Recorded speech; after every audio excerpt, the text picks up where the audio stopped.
Introducing Royal Caribbean's newest ship, Icon of the Seas, the ultimate family vacation. The ultimate 6 slides, 8 neighborhoods, 0 compromise vacation. The ultimate never done that, can't wait to do it vacation. The ultimate chillin' by a different pool every day of the week vacation. This is the Icon of Vacations. Icon of the Seas, arriving in 2024. Book today. Come seek the Royal Caribbean. Ships Registry, Bahamas. It's time to get your hockey fix. This is Brave the Wild with your host, Paladino Joey, the leader of Minnesota Wild Hockey, here on thesportstuff.com.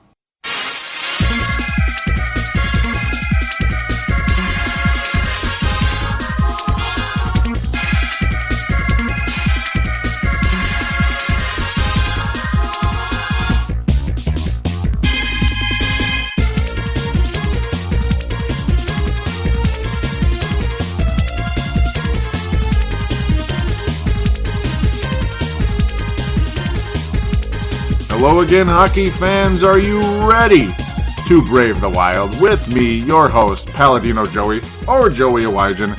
Brave the Wild is available on thesportstuff.com and on iTunes. I thank each and every one of you always for downloading and listening to this show. Great to be back with you once again. Well, we have some good news and some bad news. The bad news first, and then, well, the good news is my predictions were 100% accurate the past week. I predicted the Wild's losing streak would come to an end because the schedule got easier. But unfortunately, the first 2 games I predicted some fairly lopsided losses. Just didn't think they'd be as lopsided as they were. Well, that's pretty much where we're going to start this show. We're going to start with the reviews and then do the previews, and that's going to be it. This is going to be a kind of like what the guys on the Courtside podcast, that's in the basketball podcasting community, call a mini-sode. It won't be a traditional Brave the Wild show. It'll be a mini-sode. We're cutting it down to 2 segments, just reviews and previews, and just kind of talking about the positive vibes we're getting with our new goaltender. Because, yeah, if you've been living in a cave, the Minnesota Wild have a new goalie, Devin Dubnyk. Devin Dubnyk, I hope I'm saying it right, Dubnyk. Dubnyk, whatever. No, it's Dubnyk. And, well, he's a positive. He's a positive addition, and we're very happy to have him on board. But we're not going to talk about him until, well, halfway through the reviews here. And then we'll preview just 2 games next week. That's why I'm getting on with the show right here, right now. Because it'll only be 2 games again in the next show. So it's just going to be, it's going to be fairly easy the next couple weeks reviewing the games. You'll probably get some shorter shows, hopefully some sharp and detailed reviews and previews without going overboard and yabbering too much, which I'm already starting to do. Looked like the Minnesota Wild quit on their coach in a big way as we headed into Sunday last week. Sunday, January the 11th, to Chicago. We knew we weren't going to win the game, but the effort was crud. The Wild did not look good. The score could have been much, much worse. Luckily, the Wild finally scored in the 3rd period, and it was Matt Cook, and that's it. 4-1 loss. It was 4-0. It was 1-0, 2-0, 3-0, 4-0 Chicago. And who do you think scored? Yeah, the same guy that always scores against the Minnesota Wild every single time. That's, Jonathan Toews, sure. Patrick Kane, sure. But what name do you hear every single time the Minnesota Wild play the Chicago Blackhawks? It's a guy that, again, he's not Patrick Kane with 47 points or Jonathan Toews with his 38 or 39 or 43 points right now in the season. It's a guy with just a mere 18 points, and he added 2 points, a goal and an assist in this game. And, of course, he had 2 goals the last time the Wild played him. Played the Blackhawks. Yeah, that's Brian Bickle.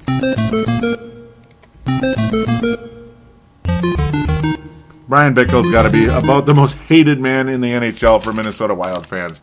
He scores every single time the Wild play against the Chicago Blackhawks. It's just unbelievably annoying. And, of course, Brandon Saad, he keeps getting better and better, and he's always an agitator, but he never does anything to get a penalty. He just tries to draw him. It's just, that's who he is. And Marian Hossa, a guy the Wild tried to sign like 17 million times, and I've mentioned that 17 million times in this show. He always kind of seems to rub it back in our face and has a good game, and he had a goal and an assist also. It's just an overall strong game by the Chicago Blackhawks, and another bashing by the, by the big namers out there in the NBC sports media. Totally understand why. I mean, how can you blame them Chicago Blackhawks game there. And, of course, the Pittsburgh Penguins a few nights later were on NBC Sports again. Oh, yeah. Especially Mr. Jeremy Roenick, former Chicago Blackhawk, of course, for quite a while there, before moving on to the Phoenix Coyotes at the time. Phoenix Coyotes, now I'm happy to call them Arizona. It just sounds better. And then the Philadelphia Flyers and such. It's been quite the, it was quite the career for him, and he's had a nice second career in the media for NBC Sports, analyzing hockey. Kind of the Charles Barkley, you could say, of hockey media now. The former player who likes to talk a lot. And, well, he brings a lot, and he basically was calling for Mike Yeo's head on a night-by-night basis because the Wild were on NBC Sports quite a few times the past week. And he basically said, yeah, the Wild need to make a change. Time to go. This team has quit on their coach. And regardless, I feel bad for him. He's a good coach, this and that. But the Wild need a change because it's not working. It's simply not working, and this team should be playing better than they are. They should be in the postseason. Yeah, I agreed with him in a lot of ways with that. But luckily, it doesn't look like the Wild have quit on their coach, necessarily, yet. There's a lot of things that are driving a lot of people crazy. Let's just get on to the Pittsburgh game. The Blackhawks game, we got our heads handed to us by a better team on the road. What a surprise. And, of course, but the effort not being there was extremely frustrating. We know what Clayton Stoner said. I mentioned that on the last show, that one defenseman gets all the minutes. Well, that defenseman was a -4 against the Pittsburgh Penguins Tuesday, January the 13th. Oh, 13. Talk about bad luck. Minnesota Wild take it to the chin against the Pittsburgh Penguins. Looked like the wrong side of the 91 finals in this one. The Wild lose 7-2. That's right, 7-2. It's just, nobody likes to say this phrase because it's just an excuse. It's a loser's attitude. It's a loser's attitude, as Mike Yeo would say. And yeah, it is a loser's attitude, but it is what it is. 7-2. Yeah, 7-2. Yeah, do you think any of the Wild were one of the 3 stars of the game? Hell no. David Perrin with 3 points in the game, 2 goals and an assist, made us look like kids. Chris Knutz, who was a really nice, obviously undrafted guy who really became a star the past couple of years, was a relatively unknown player in the NHL until the last couple of years. Just really became something, kind of like at one point Pascal Dupuis, but better, like a rich man's Pascal Dupuis. Penguins just manhandled the Wild, and what really is there to say about this game? Well, Justin Fontaine and Jonas Brodin scored. It was nice that they scored and all that. We deeply appreciate that part. Nice to see Jonas Brodin score. It's a 6th point of the season, and it's nice to see him healthy and all that good stuff. And he is definitely having a better season than last season. He had a sophomore slump, and he's had a little bit of a junior jump. And the good news about Jonas Brodin, he is the plus-minus leader on the Minnesota Wild.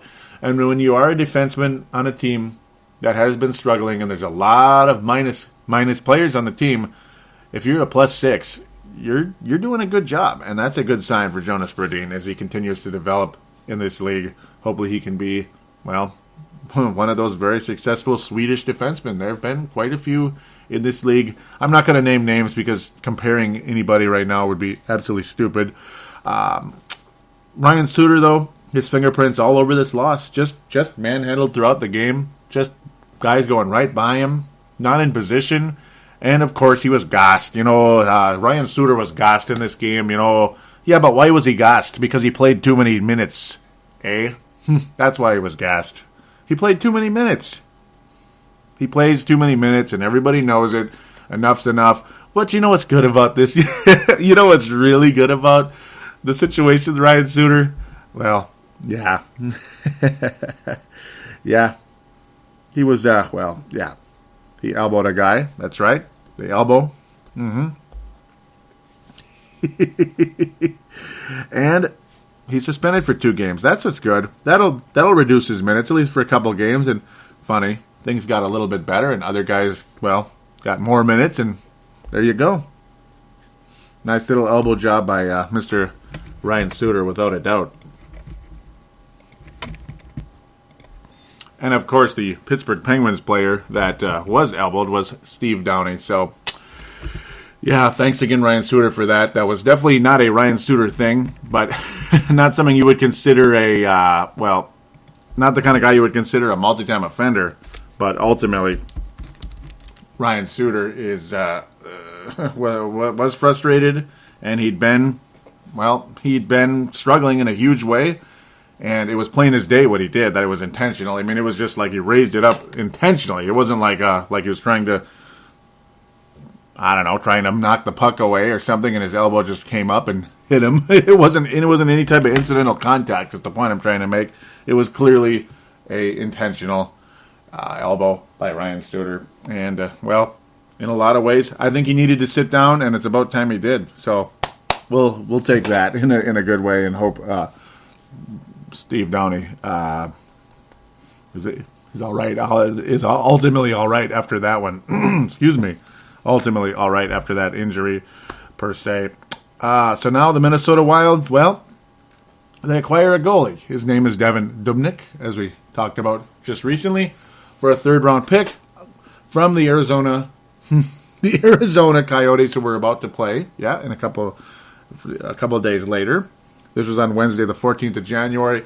Wonderful news for the Minnesota Wild, and it's just like the question we all want to ask right now: why couldn't we do this sooner? Just why couldn't we do this sooner? Was Dubnyk not as available at the time? Were they asking too much? And there's another guy who I've long wanted on this roster, wanted the Wild to go after via some type of trade. Could it be ultimately just that the St. Louis Blues would be unwilling to part with him? And that's a guy by the name of Brian Elliott, whose goals against average is always in the very low twos. He's got 28 career shutouts. He's always been a really good shutdown goalie for the St. Louis Blues. I mean, every time we play against them, it seems like we never can score, and then Brian Elliott just happens to be in the net in those games. It's been definitely, I mean, he is definitely a player that I've coveted for the Wild for a while. That's just how it goes. But would the Blues want too much? Would they flat out have nothing to do with the Wild in the conversation for the guy? I don't know, but I've always been interested in Brian Elliott.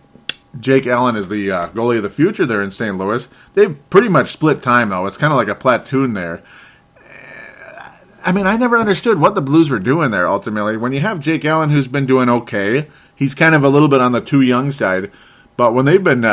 when they were frustrated enough to bring Martin Brodeur back, when he's way past his prime. I mean, he's 42, and his goals against average is pretty much 3. After a couple of okay games, he miraculously got a shutout not too long ago. I mean, like his 99 millionth of his career. I mean, there's a guy with triple-digit shutouts. That's absolutely nuts. But no, Brian Elliott is a guy that I've always wanted the Wild to potentially go after, because he's always been kind of underrated, I think, in St. Louis. There's always somebody else in the net. I mean, they made the trade last year, and I didn't understand it. And they made another move this year, bringing in Martin Brodeur. What's going on? Why is Brian Elliott not the guy in St. Louis? Well, we could make him the guy here. Heck, I'd even bring in Brian Elliott to pair with Devin Dubnyk. Why not? Because Devin Dubnyk historically has played better when the pressure is off, not when the pressure is on. The pressure is on, and he's been off to a really damn good start. As we quickly head back into him, I went slightly off track, but ultimately, is it off track? Because what has been the Minnesota Wild's Achilles heel pretty much since Thanksgiving? Heck, even maybe maybe like a week or two before Thanksgiving. What has been our Achilles heel besides the power play, which was the Achilles heel since the season opener? It's in the goaltending. It's been insanely frustrating. Well, Brian Elliott, I think, would solve the Wild's goaltending woes in a big way. I mean, no goalie's perfect, and he's going to have his crummy games where he's going to get pulled. He's going to give up 4 goals in like 2 periods, and you're going to pull him. And that actually did happen recently, and Jake Allen came in and did very well for the St. Louis Blues. In fact, he did fantastic, stopping 19 of 20 shots and helping the Blues beat the Carolina Hurricanes in a shootout. So there it is. Everybody's going to have a bad game once in a blue moon, once in a while. Brian Elliott's a guy I would go after. So, I mean, ultimately, I have no information on if the Wild have ever gone after Brian Elliott, or what the St. Louis Blues would be seeking, or if they literally would just shut the door and say, the hell with you, don't you dare call us about this guy. And yes, it's in the division. That's what makes it insanely difficult to make trades, because division rivals just don't make trades. It's like once in a blue moon, once in a while. But the good part about that can be it can make the rivalry even better. It certainly can. So let's get to the positivity. Another goal. Another game. Why am I so hyper? What the flip? But another game where somebody scored 7 goals. Well, ladies and gentlemen, this time was the Minnesota Wild. Isn't that wonderful? Isn't that wonderful? It was the Buffalo Sabres, yes. And I predicted, well, this is a Mike Yeo loses his job potentially, just like last year. Potentially loses his job, because what if the Wild lost 7-0 or 7-2 to the Buffalo Sabres? Would you really want to keep him after that quit job they put in the past couple games? Now, the Chicago Blackhawks game, they came at them firing like crazy, and the Blackhawks still survived 4-2. Now, this was a week before the Buffalo game, January 8th. The Nashville game was a gutless, lame game. 3-1 loss on Sunday the 10th. That was a week ago, of course. The 4-1 loss against Chicago, that was garbage. And the 7-2 demolition in Pittsburgh, Pennsylvania, was an absolute bleeping joke. Everybody knew it. It's like, has this team flat out quit on Mike Yeo, and is it time to move on? Maybe. And if the Wild did flat out get destroyed against the Buffalo Sabres, I would think, yeah, get him out of here. It's time to go. I mean, obviously the team has quit on him, regardless if he's a great coach or not, or a mediocre coach or not, or a horrendous coach. It's time to move on. I mean, the team's not responding. Well, the team responded, partially because I'm sure now you have a goalie that you can count on. You can be more aggressive on the other side of the rink. You just might be able to go and attack in the zone a little bit, teensy bit more, rather than, well, have to be paranoid that, oh my God, my goalie might give up a softie, my confidence level's down, we can't be aggressive at all, we have to pretty much just, well, yeah, hope to God he doesn't give up a softie. Well, Devin Dubnyk didn't even face anything. The Wild were so aggressive and had the puck in the Buffalo zone pretty much the whole game, and they went 7-0. 7-0. I mean, talk about the highlight of a season. It's just you hope that the Wild didn't just use up all their energy on one opponent, and it being an opponent that certainly wasn't up to the task. A desperate team, absolutely desperate in the standings, and had just gotten a shot in the arm with a new goalie who is competent in the net. Competent. At least you have competence in the net. Chicago Blackhawks won the Stanley Cup with competence in the net. Corey Crawford was more than competent, at least. He was competent. Niemi was competent, and they still won the Stanley Cup in 2010. They didn't have Martin Brodeur or Dominic Hasek or Ken Dryden going way back, or even John Casey. They had Niemi. Who again? Oh, yeah, Niemi. Yeah, he's just an okay goalie who's probably a backup on most teams, but a starter on some. Devin Dubnyk, well, he's a backup on some and a starter on some. The Arizona why am I going all over the place with Arizona? The Arizona Coyotes are they're struggling, but they're all in on Mike Smith, even though he's actually older than Dubnyk. His goals against average is horrible, but partially because the Arizona Coyotes are having a horrible season. So ultimately, they're willing to give up Dubnyk, and they also do have a goalie of the future that they'd like to bring in as the backup. So that's a good thing. And you got to think there's other situations out there, like in St. Louis, Missouri with the Blues, Brian Elliott at age 28 or 29 already. It's like, why not? He's kind of their Josh Harding, who's kind of been hanging around for a while and been good. Josh Harding without the MS. Dubnyk is like Arizona's, he's sort of like that. They got him from Edmonton and all that. He's kind of been up and down, had a crappy season, but he was like this year's version of Josh Harding, I suppose, a one-year deal over there in Arizona. And he represented. And he looked good when the Wild played against him earlier this season. That's why I recognized him and knew who he was right away when the Wild did acquire him for a third-round pick. He made the stops he needed to, gets his 10th career shutout. Fantastic. We'll take it. What a fun game overall, though, for the Minnesota Wild. Zach Parise, Thomas Vanek getting in it. Vanek with a nice one-timer. Parise attacking the net like he does. Kyle Brodziak scoring to make it 3-0. It's like, everybody's in on the party. Eric Halla had 2 points in this game. He has now more than doubled his point total. He went from 3 points once he was sent down to the Iowa Wild and brought back up. He now is at 7. So he has already more than doubled his point total in the past 2 weeks. So that is a very damn good sign for the Minnesota Wild. Yes, you're padding your stats when you score 7 goals against the Buffalo Sabres. But you know what? He still scored 2 other points earlier in the past 2 weeks. His play has definitely improved, and you can see it. His skating is better. His effort is better. Once you, question what he is out there, you say, hey, man, if you're not going to step up, you're going to get sent down to the Iowa Wild. You're not going to be on the Minnesota Wild. You're not going to be in the NHL until you start stepping back up again. You start playing like the player we thought we had last season in the playoffs when he was one of the most valuable players on the Wild in the playoffs.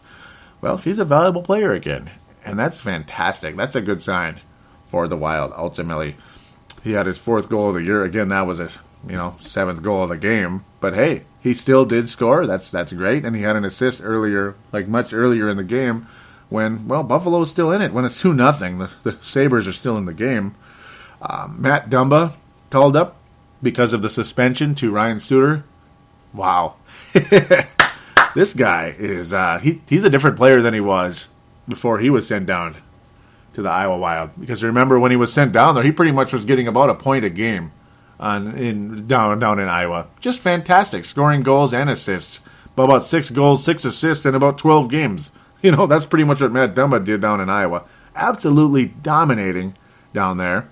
Like a Dion Phaneuf, like a Pronger, like whatever you want to compare him to.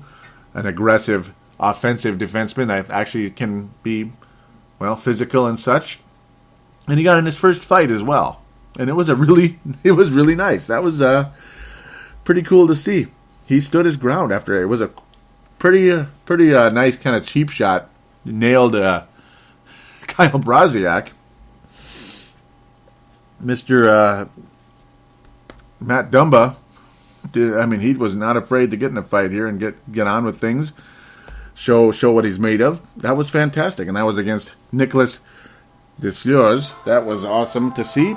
He stood his ground. It looked like he was going to lose the fight really early. And then next thing you know, he was right in it. And he kept jabbing away. Very cool. And you could tell a lot of the men on the Minnesota Wild bench were, they were gaining respect for the guy. And you got to like that. Now we could say welcome to the pros, Matt Dumba. I think he's ready to be a professional in the National Hockey League. We'll see if the Wild send him down again. But, right now, I don't see any reason why you would send him down. He's looking fantastic, and the Wild desperately need a defenseman that can play because Justin Falk can't play. Prosser's barely an NHL player. He's feisty a little bit, but that's about it. He can't handle the puck. He can't score for his life. And not that defensemen are necessarily counted on to score, but once in a while, when you see Prosser attacking the net, it's just like whatever, and he does it too much. That's another thing right there, but I'll kind of leave that where that is. This was an all-around, just a wonderful little game, a coming-out party for the Minnesota Wild. It's like, where have you guys been the past, month and a half here, 2 months? 2 months, actually, yeah, 2 whole months. Where have you been? Where the hell have you been? $1 million question that no one really knows other than, they just didn't have the work ethic. And, of course, the results on the power play and poor goaltending. It just killed the Wild for so long. And this game was an example of this game is an example of everything going right, including finally having a competent goalie in the net. Because he did face a couple shots, not a whole lot. It was tonight's game against Arizona that Dubnyk looks like a nice goalie, at least for the time being.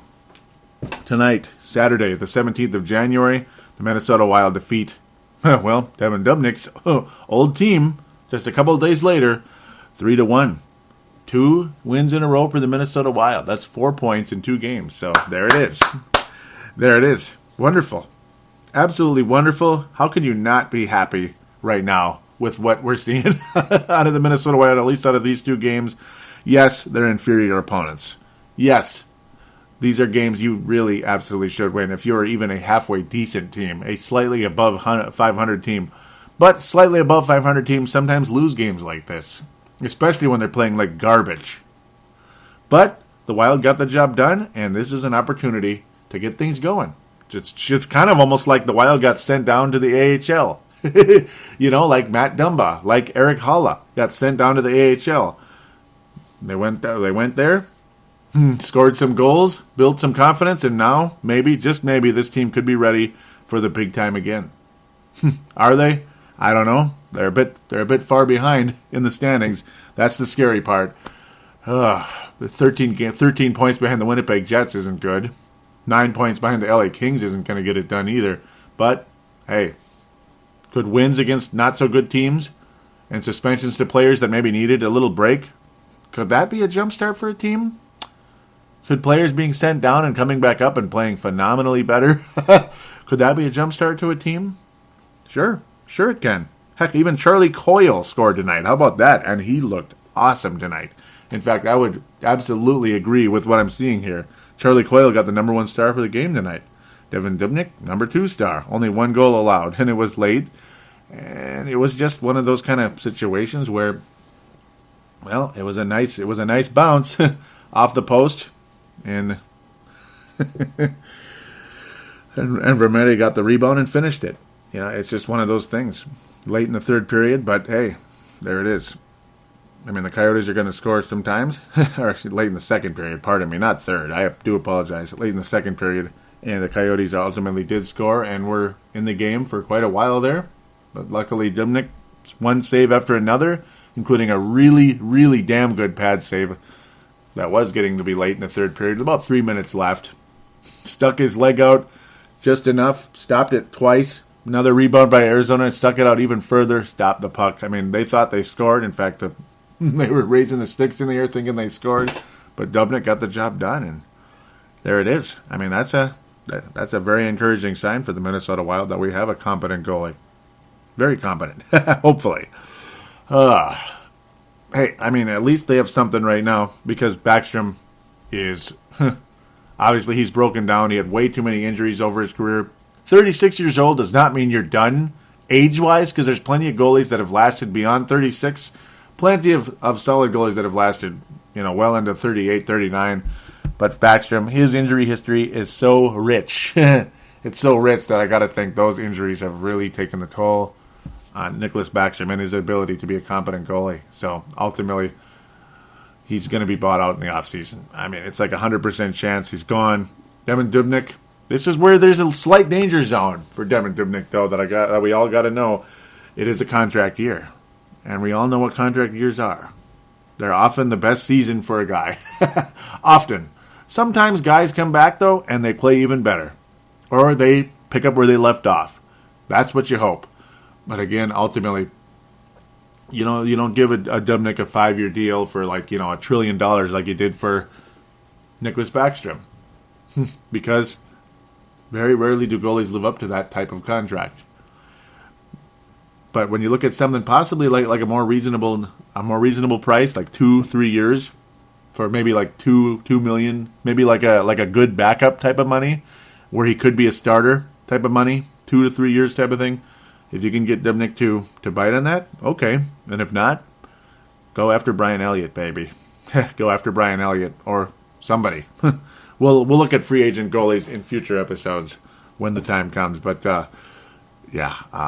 after somebody, via trade or, of course, free agency, July the 1st, which is often a very, very fun day in the National Hockey League. What sucks is how it dries up so quickly after that.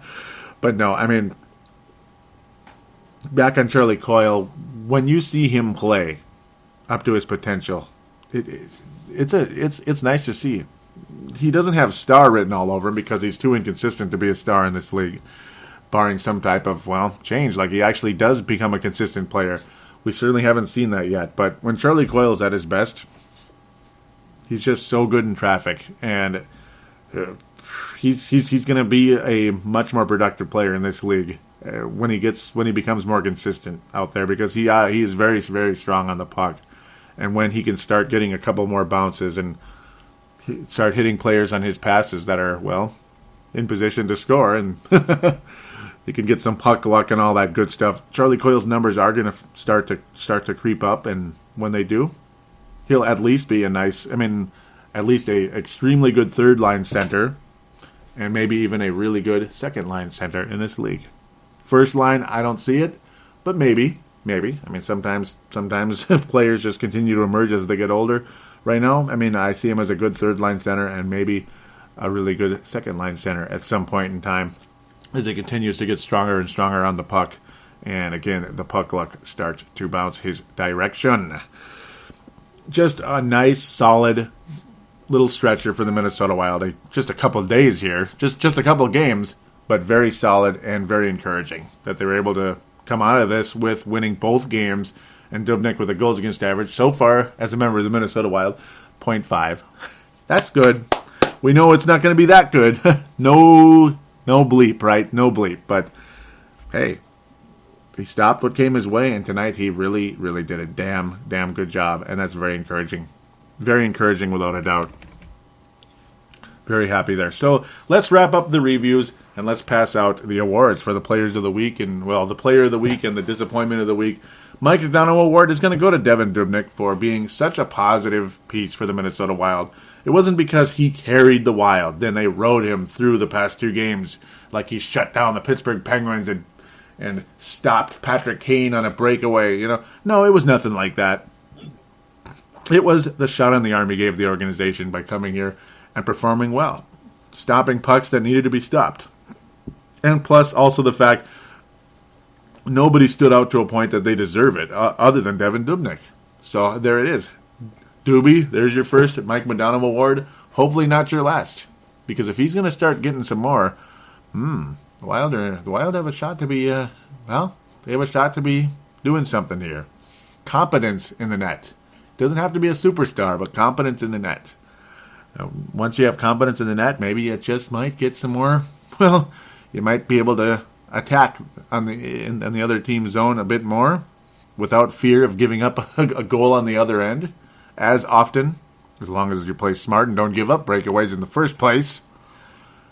Just maybe this team could go on a run and possibly compete for that 8th spot once and for, that 8th spot once again. That would be terrific. So we'll see where things go. Ultimately, the James Shepard Award, the disappointment of the week, it's a pretty easy choice. That would be Ryan Suter. -4 against Pittsburgh. He struggled horribly the past few weeks. And the elbow job to Stephen Downey. Gotta love that. Really, just terrific stuff there, Ryan. Oh, if Mike Yeo, just play him a little bit less. He's still the number one guy. We know that. And Spurgeon's been fantastic. Dumba's emerging. Brodin's doing well. Well, now you have four defensemen there. If Dumba continues to play up to his potential and continues to gain more and more confidence in this league, there you go. And Foligne's at least okay as a 5th guy. Heck, he even wears number 5. That's funny, huh? And then Prosser is what he is, a 6th defenseman, and hopefully, ultimately, you can replace positions like that and with somebody better in the offseason. We'll see. And again, no offense to any of those guys. Maybe they can beat other guys out and they belong in this league. But until they do, hopefully the Wild can acquire somebody who's physical and strong to ultimately man the post at one of the, on the blue line and be that tough defenseman that the Wild really haven't had since Willie Mitchell. We're dying to have a guy like that in this team. I think I was a bit long-winded here. I got to think the previews are going to be much less long-winded because there's only 2 coming up. So yes, as mentioned, Devin Dubnyk will be the Mike Yeo Award winner. Ryan Suter gets the James Shepard Award. Congratulations to both the positive and negative reasons. All right, so let's take that break. Let's come back to do a little previewing. And, well, we're pretty much going to call it a show there. Winter and snow are back again. Nothing tastes better this time of year than Vanilla Bean Buffalo Sweat by Tall Grass Beer from Manhattan, Kansas. This Vanilla Bean edition of Buffalo Sweat literally warms your innards in this outstanding stout with that warming vanilla kick. Don't forget to try 8-Bit Pale Ale, the official beer of this podcast. When you see Pac-Man licking his chops, you found an amazing can and an even better beer. Check out the many other wonderful beers Tallgrass offers on their website at www.tallgrassbeer.com. Use their beer locator to see what's available in your area. You can follow Tallgrass on Twitter at TallgrassMN and like them on Facebook. Simply search for Tallgrass, Minnesota. Tallgrass Beer, bringing people together over a beer since 2007.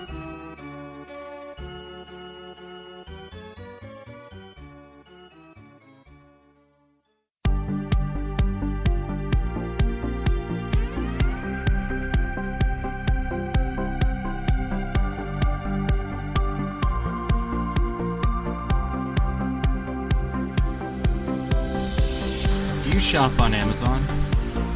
Did you know that you can support this podcast just by doing your normal shopping on Amazon?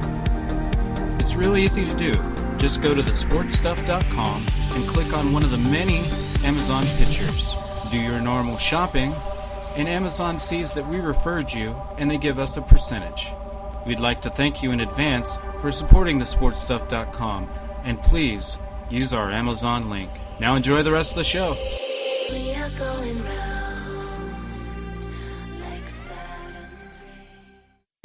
Too busy to sit in front of a computer?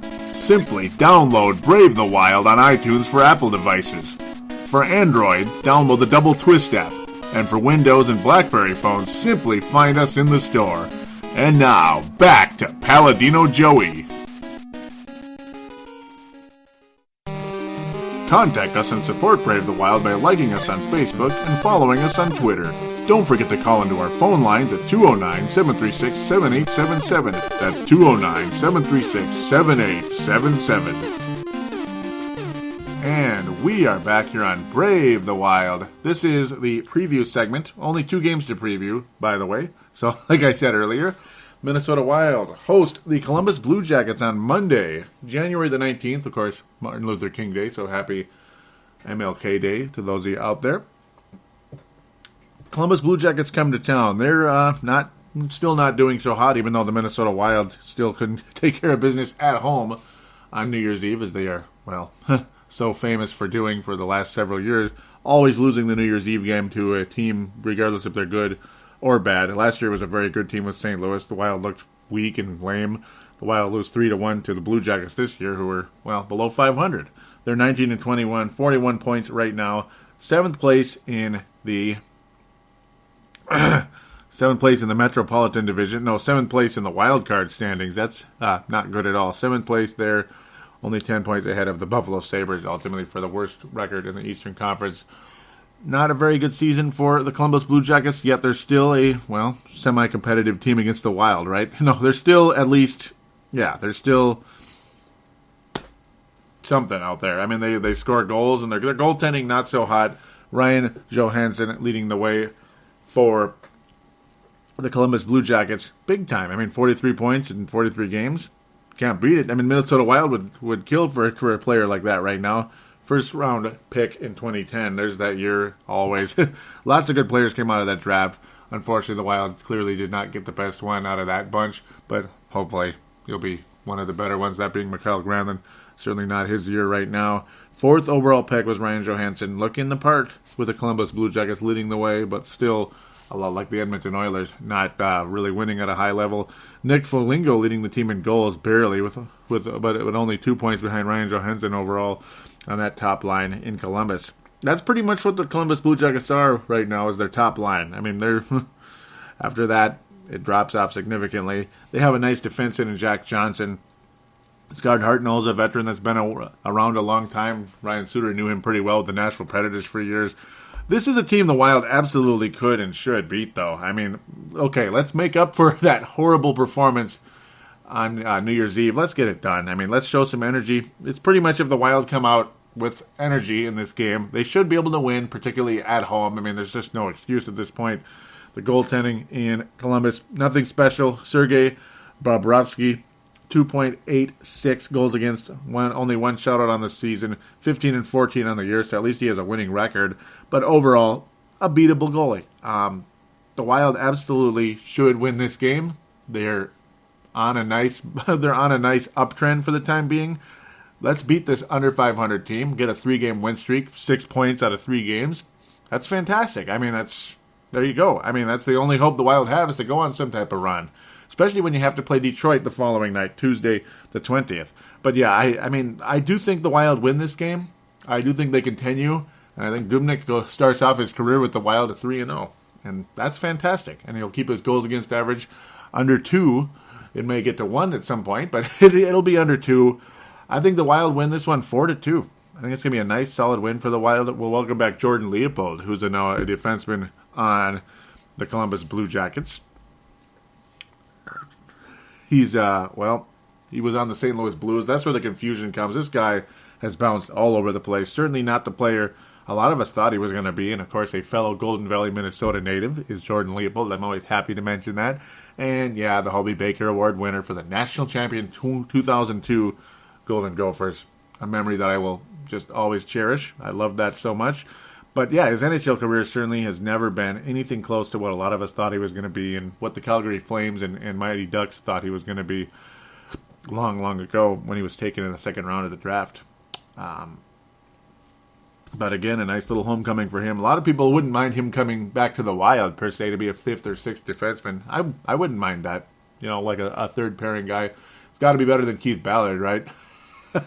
But even Keith Ballard at times has been okay. But now I'm bouncing all over the place. Again, bottom line, Minnesota Wild should be able to beat this not-so-good Columbus Blue Jackets team. Certainly not the team they were a couple years ago when they actually snuck into the postseason with Marian Gaborik on the roster. Todd Richards, well, he's kept his job there, and good for him. But he has snake-bit the Minnesota Wild in the past. Understandable. I can only imagine how happy he was beating the Wild in those games. Hopefully this is a case where he doesn't, and the Wild, again, do as I say, and win 4-2. That would be my 5th consecutive correct prediction. That would be great. I would be very happy for that. But then heading to Detroit, unfortunately, on back-to-back nights. Yeah, Tuesday the 20th, Minnesota Wild head to Detroit. They're 3rd place in their division. They're definitely going to make the playoffs for the 9 billionth time in a row. It was the 1980s, folks, Celeste, and the Detroit Red Wings missed the playoffs. And when you think about that, it's just boggles the mind. I mean, they're just amazing. They're just survivors. Remember last year, they almost made a run. I mean, they looked like they were going to, and then ultimately the other team overcame them and beat them in the first round last year. Man, oh man. It was unbelievable how close they were, though, to making some type of run. My goodness. Henrik Zetterberg, he's been there forever.